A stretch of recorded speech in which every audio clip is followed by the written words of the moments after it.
Muy buenos días, ¿cómo estáis? Retomamos las emisiones después de este larguísimo puente para los madrileños y para parte de los no madrileños también, pero sujetos a la multiplicidad de disciplinas laborales de las que disfrutamos en España,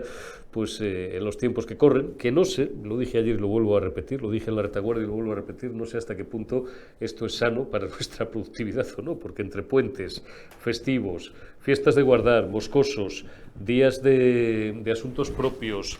teletrabajo, que, disculpad porque procuro limar un poco el lenguaje en el formato económico, pero en este caso es pertinente, telemetocoloscojones.com, pues si hacemos el balance anual de días trabajados y de días librados, creo que nos llevaríamos una sorpresa. Pero bueno, ya estamos de nuevo con vosotros también. Ayer arrancamos todas las emisiones de nuevo del canal de YouTube de Periodista Digital y hoy incorporamos pues la última que nos faltaba, porque como sabéis se suele grabar unas horas antes o en algunos casos la jornada anterior. Por tanto, hoy martes 6 de mayo reanudamos también Generación Euro y lo hacemos pues con el que parece ser el único argumento en los últimos 8 días que vertebra la actualidad, no solamente económica, por supuesto, porque las repercusiones y las derivadas económicas del tsunami han sido absolutamente brutales, bestiales, sino también la actualidad política, social e institucional de España, cuáles han sido los efectos de ese apagón histórico del cual no había precedentes en décadas, no solamente en la historia de España, sino en la historia de toda Europa occidental y de buena parte del mundo desarrollado. También hablaremos y saludaré ahora a Borja García, con el que charlaremos durante un rato de este y de otros asuntos. Digo del caos también ferroviario que durante el fin de semana, en la madrugada, fundamentalmente del domingo al lunes, pues afectó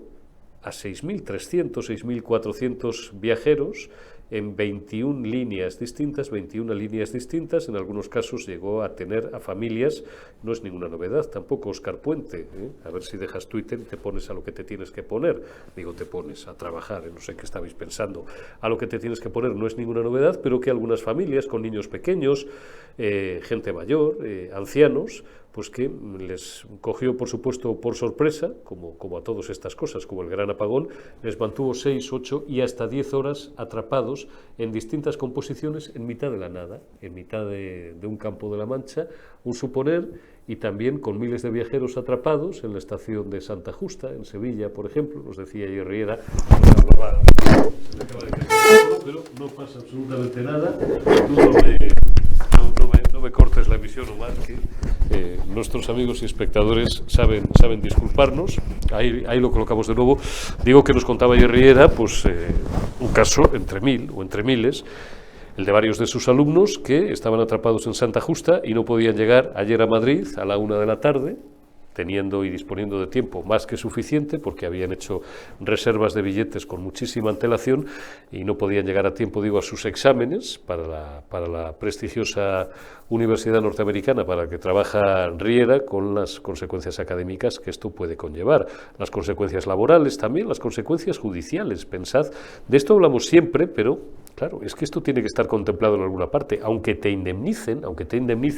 pero el daño que te pueden causar puede ser incuantificable. Imaginaos que tenéis una reunión de negocios importantísima con un negocio, vamos a suponer, de millones de euros, y no podéis llegar a tiempo a Madrid, o no habéis podido llegar a tiempo a Málaga, a la inversa, o a Toledo, en este caso, o a Sevilla para cerrarlo, ¿no? Imaginad que tenéis un juicio muy importante, y habéis llegado tarde, con las consecuencias y las derivadas civiles que ello puede tener. ¿Quién paga todo eso, Óscar Puente, mientras tú te dedicas a cazar tuiteros críticos? Debería de darles vergüenza, y a nosotros nos debería de dar más asco todavía del que nos da. Vuelvo al apagón y saludo ya a Borja García. 8 días después, dentro de unas horas, a las 12:33 del mediodía, se cumplen exactamente 8 días del gran apagón del pasado lunes 28 de abril. Hoy es ya martes 6 de mayo. El gobierno dice que no sabe todavía lo que ha pasado. Lo sabe todo el mundo, lo saben ya todos los técnicos independientes, incluso los dependientes, expertos en energía, de los de verdad, no de los que afloran como las setas, como expertos en otras cosas, cada vez que ocurre algo en España. Lo saben perfectamente, saben dónde apuntar, a la sobreponderación de las energías renovables, saben dónde apuntar a una política gubernamental, también en materia energética, y no solamente, pero en este caso también en materia energética, que prima la ideología por encima de cualquier consideración técnica o de gestión. El gobierno es el único que no sabe dónde apuntar, o que mejor dicho lo sabe pero no le interesa, y sigue intentando esparcer un océano de teorías, todas ellas bueno, como posibles causas paralelas no determinadas para enmarañar, para embarrar el terreno de juego y llenar el bosque de árboles que no permitan ver el conjunto final. Y no solamente eso, sino que dice que además no hay ninguna prisa por conocer cuáles han sido las causas reales del apagón. Lo cierto y verdad es que esto convierte a España, más si cabe todavía, que ya no lo era, en un país todavía, si cabe, digo, menos fiable para la inversión extranjera, para la gran banca privada extranjera, para los monos fuertes que mueven el mercado, para cualquier ciudadano que tenga en algún momento de su vida profesional o laboral, bueno, pues que hacer parada y fonda en España, y que, desde luego, si puede evitarlo, de ahora en adelante más que nunca, lo va a evitar, sobre todo por la inseguridad, no solamente jurídica, sobre todo jurídica, pero también política, social, institucional y económica. Frente a eso, una oposición que está al verlas venir. Vox, pues no sé muy bien, me pasa lo que me pasa algunas veces todavía con el Madrid, no sé a lo que juega, aparte de estar siempre en sus 2 o 3 temas fuerza, pero en tampoco apretar mucho a Sánchez, porque el día que Sánchez desfile y el Partido Popular Feijóo, aunque no lo merezcan, y simplemente por mera razón de exclusión, le caiga al poder como una pera madura y acceda a la Moncloa, otra cosa es lo que haga y lo que dure en ella, pues a Vox probablemente se le acabe parte del discurso que mantiene hasta ahora. Y el Partido Popular, pues ¿qué queréis que os diga del Partido Popular? Hay una tal Paloma Martín, que la escuchaba ayer, que debe ser una de las 1000 vicesecretarias que tiene esa formación política. En este caso supongo que es la responsable de temas que tienen que ver con la energía, con el medio ambiente o similar. Hilar una declaración en la que en 30 segundos incurría en varias faltas de concordancia, no saben ni hablar, para denunciar tibiamente, bueno, que claro, que efectivamente el gobierno que prima las energías fotovoltaicas en detrimento de las otras, como son la hidráulica, las de ciclo combinado, el gas, sobre todo la nuclear, etcétera, etcétera, pero sin ser capaces de articular no ya una respuesta lo suficientemente contundente políticamente a lo que ha supuesto, a la catástrofe que ha supuesto y al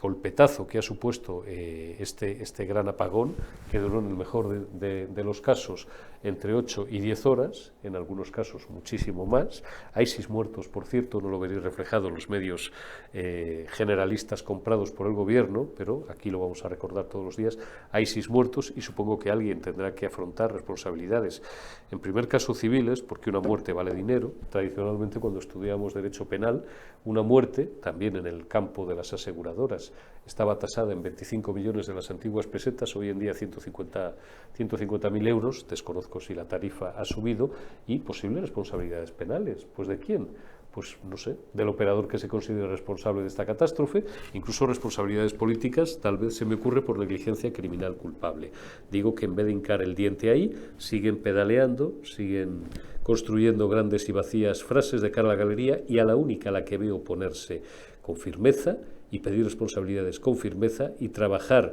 para que a estos hijos de Satanás no les salga gratis el capricho, ni la negligencia, ni la tomadura de pelo, ni el vacile a los españoles, es a Isabel Díaz Ayuso. Sé que a lo mejor no todos vais a estar de acuerdo con esto y vais a seguir, pues no sé, encandilados por la flauta de los flautistas que hacen oposición a varias bandas, pero esto es lo que hay, en mi opinión. Don Borja García, muy buenos días. Muy buenos días, Eurico. Bueno, oye, ¿no tendrás previsto irte en las próximas horas o no vendrás de viajar de Madrid a Toledo, a Sevilla, a Málaga en línea de alta velocidad? Porque si no, pues te daría en este momento mi más sentido pésame, Borja. No, es totalmente imposible la situación provocada por el gobierno, porque al final lo que hay que remarcar es que ha habido varios informes de operadores privados, de empresas como Repsol, que apuntaban directamente a esa sobreponderación de las renovables y la posibilidad de que ese apagón que decían, negaban hasta la sociedad que no se iba a producir, ese apagón que lo calificaban como un bulo de la ultraderecha, pues al final sucedió porque esos informes, o sea, haciendo referencia a la causa a la que apuntaban esos informes. Vuelve a pasar lo mismo que pasó con la ley del solo sí es sí. Te cogen los expertos, te dicen, oye, esta ley va a tener estas consecuencias. Ellos hacen caso omiso a los informes. Luego pasa lo que dicen los informes y la culpa no es de ellos. Pues yo apunto directamente al gobierno, que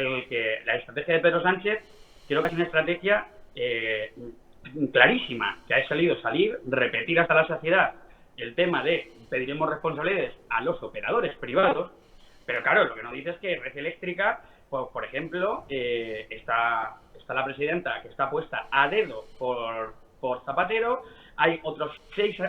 ex altos cargos del Partido Socialista que están en el Consejo de Administración y que es el Partido Socialista el que tiene el poder, el control de Red Eléctrica, como de tantos otros organismos e instituciones, y es el que dicta cuáles son las estrategias a seguir, porque recordemos que el 20% de Red Eléctrica está en manos públicas, el 70% está bailando pues eso, pequeños accionistas muy minoritarios que compran y venden acciones, y luego pequeños grupos que no representan o sea, no llegan ni al 5% de las acciones, si no recuerdo mal, o el 5, muy poquito, es decir,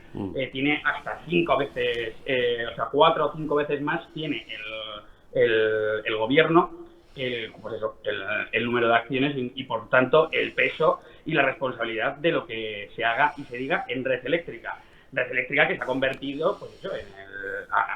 ha dejado de ser un operador privado para estar controlado en manos públicas y además ser la agencia de colocación del Partido Socialista. Y luego cogen y empiezan a decir que no, que son los operadores privados. Miren, señores, Red Eléctrica está controlada por ustedes. Ustedes han hecho caso omiso a varios informes que apuntaban en esta dirección y que decían que el apagón se podía producir. Ustedes no hicieron nada y el apagón se produjo. ¿Y ahora de quién es la culpa? Pues echan balones fuera. Y efectivamente, Eurico, lo que tiene que hacer la oposición es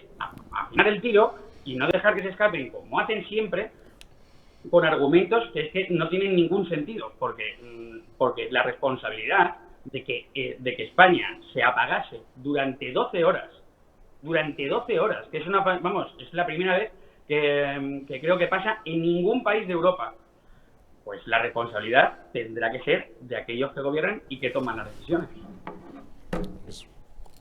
Está meridianamente claro. Confírmame, Omar, si el audio es correcto al 100%, porque te vemos estupendamente, Borja. Digo que no deja de ser tampoco una maldita vergüenza, y ya lo apuntábamos ayer en la retaguardia, con Fidalgo y con Riera, que el ministro responsable de este caos, volvemos al caos ferroviario, pero en general, porque el Consejo de Ministros, el gabinete es un órgano colegiado, por tanto, todos tienen algo que ver, porque esto tiene también repercusiones en el Ministerio de Industria, tiene repercusiones, por supuesto, por encima de ningunas otras, y vuelvo de lo de Renfe al apagón, que era en realidad con lo que estábamos, en la vicepresidencia tercera, en la señora Agsen, de apellido impronunciable, que ha sustituido a Teresa Rivera, en el Ministerio de Industria, lo he dicho, en el Ministerio de Trabajo, sin ninguna duda, siquiera sea solamente por la cantidad de miles, de decenas de miles, de cientos de miles o tal vez de millones de horas que se han perdido en el ámbito laboral, en el Ministerio de Hacienda, por las derivadas fiscales de todo este asunto, en fin, que básicamente en lo que consuman su tiempo los últimos días es en cazar tuiteros, identificar cuentas anónimas o cuentas emblemáticas de Twitter que todos seguimos desde hace mucho tiempo con cientos de miles de followers, pero que denuncian las verdades del barquero, que no son troles, que son cuentas detrás de las cuales, digo, hay personas con nombres y apellidos a denunciar y a exponer públicamente sus nombres y apellidos, con lo cual les exponen públicamente a un peligro, lo cual yo no sé hasta qué punto eso no es un delito, y a esto todavía no se le está dando la suficiente importancia o el suficiente recorrido. Digo que están dedicados eso a cazar tuiteros, mientras España se va a la mierda, Borja. Totalmente, y aparte la estrategia que está siguiendo el Partido Socialista es una estrategia que tiene una deriva muy peligrosa, porque se ha normalizado que a los periodistas que son críticos con la labor del gobierno y que de verdad ejercen su poder, su deber de fiscalizar el poder, pues pues se les quiten los micrófonos, se les lancen, se les pueda insultar, se les pueda llamar nazis, se les pueda publicar sus direcciones, se pueda decir, no vayan a acosarles para hacer una, o sea, que vaya ese ejército de trolls a hacerles la vida imposible. Y ahora pues ya dan un paso más y empiezan en el tema de rescatar, o sea, intentar sacar del anonimato cuentas de Twitter que tampoco, o sea, que además, o sea, hemos visto todos, y que muchas veces afinan mucho más el tiro que palmeros como Silvia Inchaurrondo o Javier Ruiz, que recordemos le acaban de dar un programa en televisión española y es aquel que decía que el apagón no se podría producir jamás, que si teníamos dinero para comprar un hornillo, dijo literalmente que nos lo gastásemos en tomar cervezas, en irnos de cañas. No se iba a producir y al final se produce. Bueno, pues esos son los palmeros. Y luego ese acoso, ese derribo, esa violencia, lo hemos visto en multitud de carpas de Vox, que además, con el argumento de que van a provocar,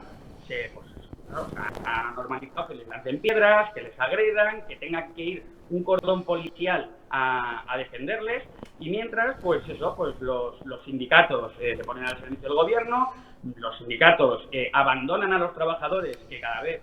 ven como su poder adquisitivo pues es cada vez menor, como encontrar trabajo es cada vez más difícil y como cada día al destruirse empresas pues se destruyen puestos de trabajo. Pero aquí no importa nada, porque como llega la ministra de Trabajo, cambia las reglas de contabilización del número de parados, pues tenemos 1,4 millones de parados más de los que se contabiliza oficialmente. Entonces, por arte de mafia, porque es una mafia, el paro dicen que está bajando y que la economía va como un tiro. O sea, es que son tantos los problemas, tenemos más funcionarios que autónomos. Se apaga el país y aquí no hay consecuencias ni políticas ni nada, simplemente se empieza a echar balones fuera, se echa las culpas a los operadores privados, el Partido Socialista, y ya empieza a haber voces, obviamente, como no podía ser de otro modo, de que la solución es expropiar y nacionalizar la energía. Mire, señores, el problema que tiene España con la energía es que tiene 7 reactores nucleares que en 2 años 2 de ellos van a ser desmantelados y que para 2035 vamos a tener desmantelados todos. El problema de España es que el uranio, porque todos los informes de uranio, el libro del uranio, que se publica cada 2 años, certifica que España es súper rica en uranio, sobre todo en zonas como en Salamanca, y que podría perfectamente extraer ese uranio y ser autosuficientes energéticamente. Pero gracias a las políticas que marcan desde Bruselas, la Agenda 2030, lo que se ha hecho es prohibir que España explote sus recursos naturales, que curiosamente no pasa lo mismo con la extracción del carbón, por ejemplo, que es mucho más contaminante. Además, recordemos que la energía nuclear, que hablamos de energía nuclear, pero la energía nuclear es una energía verde, declarado por la Unión Europea hace, no sé si son 2 o 3 años. Es una energía verde, es una energía limpia, es una energía eficiente, es una energía que en definitiva nos da la seguridad de que un apagón no se produzca. Y frente a eso, hacemos un cambio suicida desmantelando las centrales nucleares cuando países como Francia tienen 56 reactores y no pasa nada, no hay peligro ninguno. Simplemente lo que tienen es una seguridad de que lo que ha pasado en España no pase. Pues aquí nos dedicamos a desmantelar las centrales nucleares, aquí nos dedicamos a obviar los informes que dicen, señores, hay peligro de apagón, y aquí a lo único que nos dedicamos es a destapar cuentas que son críticas para acosarles. Nos dedicamos a dejar, a permitir que en las carpas de Vox que se les acose, se les piedras, y también estamos viendo cómo los periodistas, lejos de ponerse, de hacer grupo y denunciar las tropelías que está haciendo este gobierno, en el Congreso firman un manifiesto para que periodistas como Vito Quiles no puedan asistir y por ende, a la libertad de prensa que ahora mismo creo que peligra de manera muy evidente. Está meridianamente claro. Y fíjate, ayer no le dediqué ni un solo segundo, no ya ni un solo minuto de espacio a esa fiesta anacrónica de los vagos, de los inútiles y de los comegambas de los sindicalistas, que siguen llamando el Día del Trabajo, el 1 de mayo. Vuelvo a insistir, eso sí, en algo que dije la semana pasada y que digo todos los años. Solamente los vagos de solemnidad, los que no la hincan durante todo el año, se puede permitir el lujo de celebrar un día al año, en este caso el 1 de mayo, la fiesta del trabajo, que a lo mejor hace un siglo podía tener sentido. Hoy no tiene ninguno. Bueno, estamos hoy peleados con los cables. No pasa absolutamente nada. Los que trabajamos, Borja, 365 días al año, como tú, como yo, como nuestros espectadores y como millones de personas, la mayoría de gentes de bien en España, ni nos podemos permitir el lujo de celebrar un día del trabajo, ni además nos parece serio el hacerlo.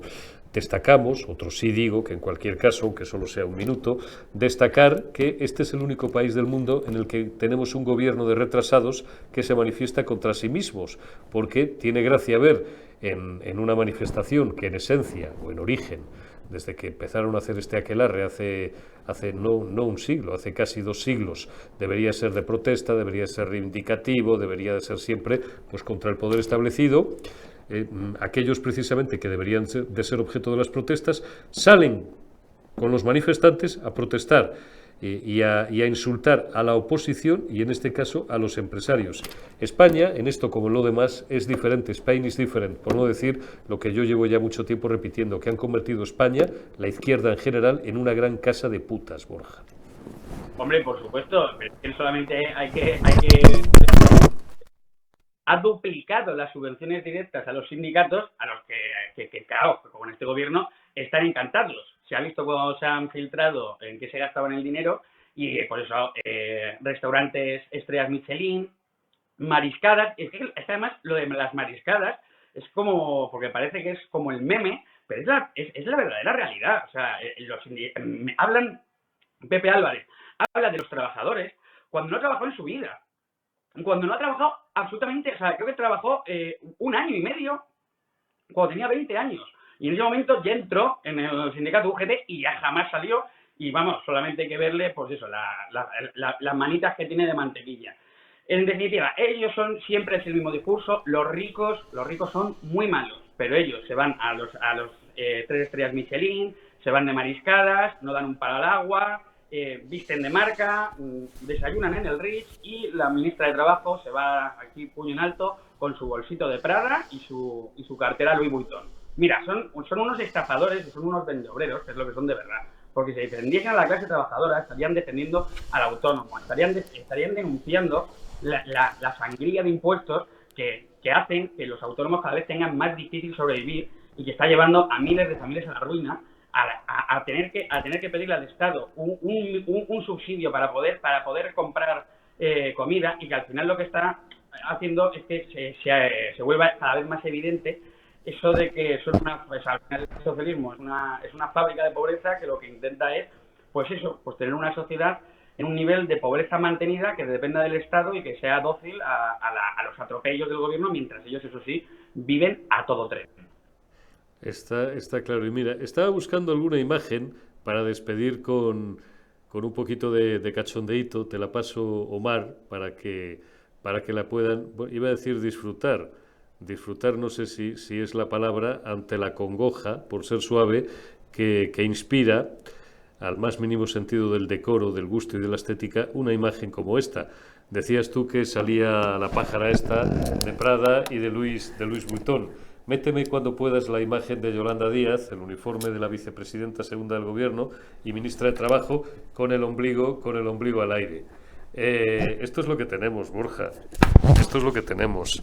¿Tú invertirías un pavo en España si fueras un tío de BlackRock o de Goldman Sachs o un inversor particular que dices, tengo, pues no sé, 100.000, 1 millón, 100 millones de euros, en donde la vicepresidenta y ministra de Trabajo sale con los sindicatos a protestar contra el gobierno del que ella misma forma parte y sale además con el ombligo al aire como si fuera una teenager, una pava que dobla ya la cincuentena? Es que no, yo saldría corriendo, pero hay que reconocer que han conseguido pues que el Día del Trabajo, que el Día del Trabajador, que debería ser una fiesta, que saliésemos a celebrar todos y a denunciar pues las cosas que pueden cambiar para mejorar todos, pues la han convertido en una fiesta política que parece que solamente puede manifestarse la izquierda. Te metes en los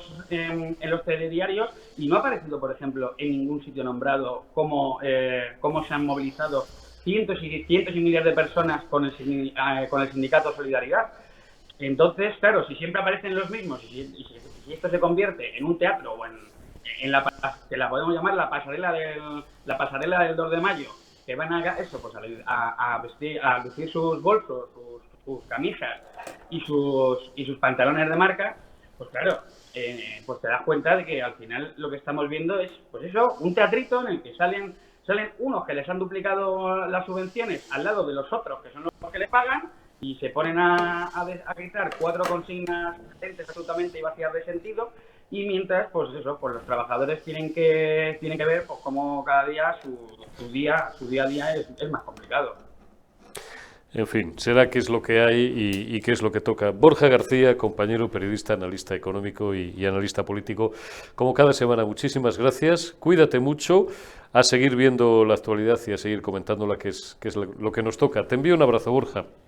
Un abrazo enorme, Eurico. Un abrazo enorme. Gracias también a todos vosotros. Nos vayáis. Dentro de unos minutos la retaguardia. A las 10 en punto. Arrancamos, como cada semana, como cada martes, a esta hora con Mario Garcés. Hasta ahora mismo.